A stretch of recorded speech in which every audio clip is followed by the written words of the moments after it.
السلام علیکم، میں ڈاکٹر ذاکر یونان سے اور 16 مارچ کے اہم واقعات۔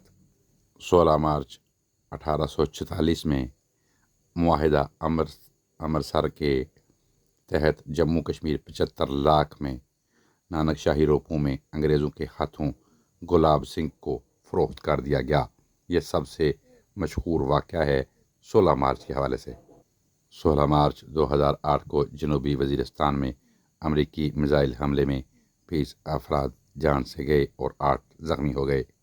16 مارچ 2008 کو ہارورڈ یونیورسٹی میں سائنسدانوں نے انسان کے جسم میں کینسر کی خلیوں کی نشوونما روکنے کا طریقہ کار دریافت کیا۔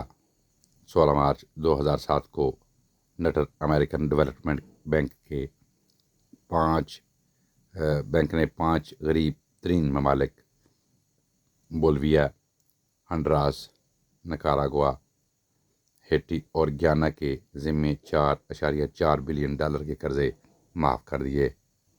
16 مارچ 1988 کو ایران عراق جنگ کے دوران عراق کے شہر بالا بجہ کے علاقے میں کیمیائی ہتھیاروں سے حملہ کیا گیا، جس میں 5,000 افراد ہلاک جبکہ 10,000 زخمی ہوئے۔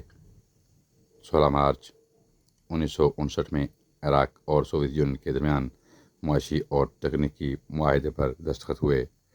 16 مارچ 1988 کو شمالی عراق کے کرد علاقے میں حلبجہ میں ہزاروں لوگ زہریلی گیس کے ذریعے مار دیے گئے، جس کی ذمہ داری صدام حسین کے کزن علی حسن مجاہد پر ڈالی گئی، اور اس واقعے کی وجہ سے اس کا عرف جنرل کیمیکل علی مشہور کر دیا گیا۔ 16 مارچ 1999 میں مصر میں چپوج کے پیرامڈ میں 4400 سال پرانی ممی دریافت ہوئی۔ 16 مارچ 2013 کو پاکستان کے راولپنڈی میں ایک بس حادثے میں 24 فوجی وفات پا گئے۔ 16 مارچ کے حوالے سے یہی معلومات تھیں۔ اجازت دیجیے، اپنا بہت سا خیال رکھیں۔ ٹیک کیئر، اللہ حافظ۔